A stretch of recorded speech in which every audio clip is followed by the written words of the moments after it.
Next gen is drawing closer and closer. We are slowly starting to see what the master plan is for each of the two major consoles, Xbox and PlayStation.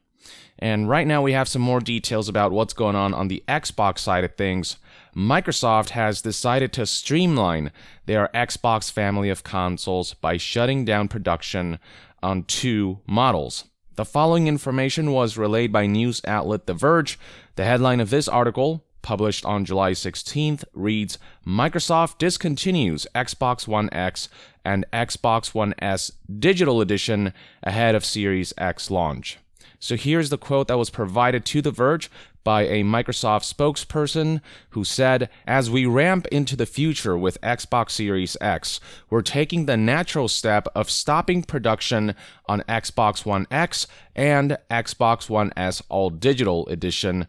Xbox One S will continue to be manufactured and sold globally. So they're still going to continue selling what is probably the best-selling version of Xbox One, the S with the disk drive, but at the same time, they're trimming the fat here and there for current gen in preparation for the next generation. This certainly comes out of the blue, and it will seem a little strange for some, but then you consider the fact that Microsoft isn't just working on the Series X, but also a lesser version of the next-gen Xbox codenamed Lockhart, which is rumored to be called Series S. And as far as what we know about that console, well, sources have told The Verge that Microsoft has been planning a second, cheaper, and less powerful next-gen Xbox console, codenamed Lockhart, designed to take most of the key next-gen improvements found in the Series X and provide them at a lower price point for gaming at 1080p or 1440p.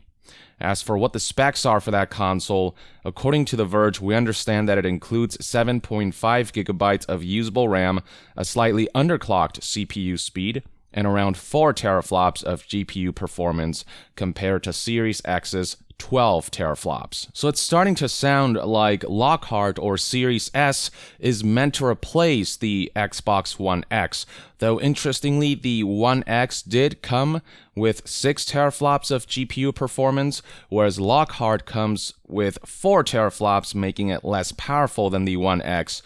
But One X was designed to be a 4K gaming device, and that mantle is now being carried by Series X with its 12 teraflops, which is going to allow for even greater 4K performance. It is emphasized here that the Series S or Lockhart is meant for 1080p or 1440p gaming.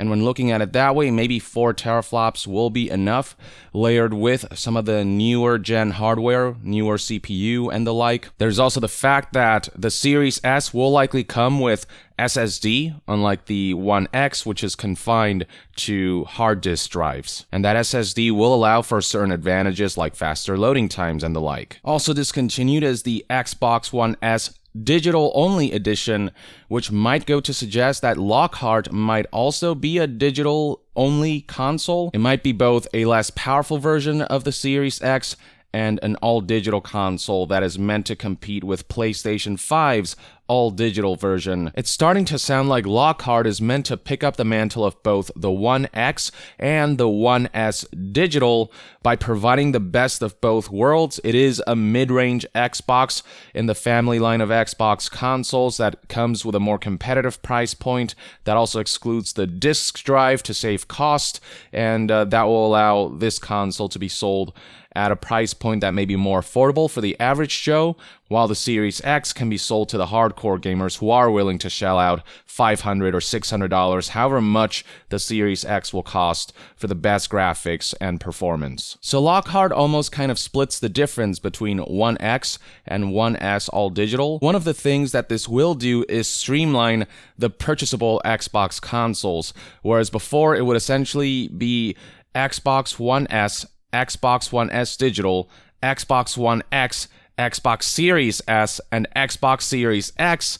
Now it's just the One S, the Series S, and the Series X. It's still kind of confusing. The nomenclature of the newer Xbox consoles kind of baffles me a little, and I feel like it is going to confuse a lot of the average Joes who have come to know the One X and now are faced with purchasing the Series X, which kind of sounds like the One X, and also has similar design aesthetics. It feels like another Wii U scenario where people are not going to be able to really know the difference between the two. They're not going to get the clear message that this is the next-gen console. But the thing is, no matter which Xbox console you buy, Microsoft is committed to ensuring that at least for like the first 2 years of next-gen, that all of their first-party games are cross-gen. So Halo Infinite is coming out not only on Series X, but also on the One S, essentially, and everything in between. PlayStation 5 is taking a different approach of clearly delineating current gen and next gen,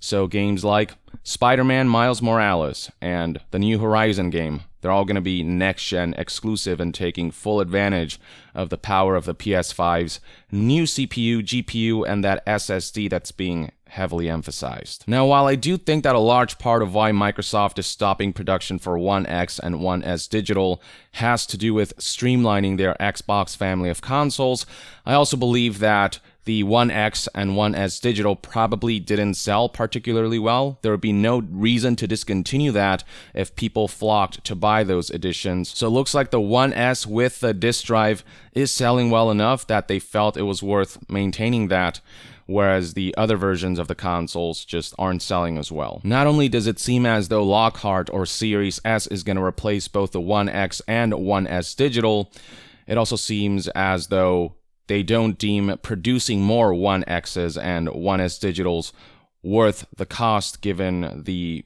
few amount of units that they push for these editions, for these versions.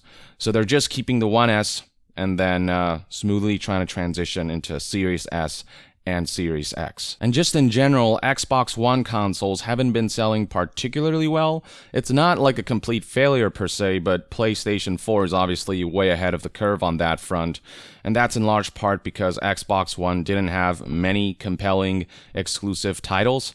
Like, just looking at 2020 alone, I'm wondering what exactly came out on Xbox, or what is coming out on Xbox this year that's exclusive and super compelling. Whereas with PS4, I can already think of a number of titles, with the most recent one being Ghost of Tsushima. Which is why PlayStation 4 has sold like over 110 million units, while Xbox One is still lagging behind at less than 50 million units. And that's why I don't suspect that PS4 and PS4 Pro production is going to end anytime soon.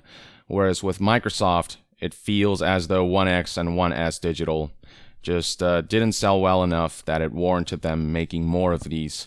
But because of Microsoft's smoother generational transition, they can kind of get away with ending production for these and then having people get Lockhart Series X or Series X, and also provide an even lower end option with the original One S with its measly 1.31 teraflops. So basically, once Xbox One X goes out of production, you're going to have the choice between a 1.31 teraflops Xbox, a 4 teraflops Xbox, and a 12 teraflops Xbox. And from what I gather, the One S will have the disk drive, the Series X will have the disk drive, but Lockhart or Series S will not come with that disk drive. That's the rumor, at least. Nothing is confirmed yet. But no doubt Microsoft will release some form of an all-digital console to compete with PS5's all-digital console, and I suspect that Series S or Lockhart is likely going to be it. Now, if you really want that 6 teraflops from Xbox One X, then according to The Verge, it's likely that stock for some retailers will still be available in the coming months. So if you've been eyeing a One X and 6 teraflops is more your speed, you might want to get one of those as soon as possible before they run out of stock. But just know that moving forward, once next gen becomes current gen, we're going to start seeing 3 versions of Xbox that are going to be emphasized. One S, Series S, and Series X, at least based on what we currently know and all the information that's out there. And so we're going to have 3 tiers of Xbox and 3 price points, 3 teraflop powers, if you will.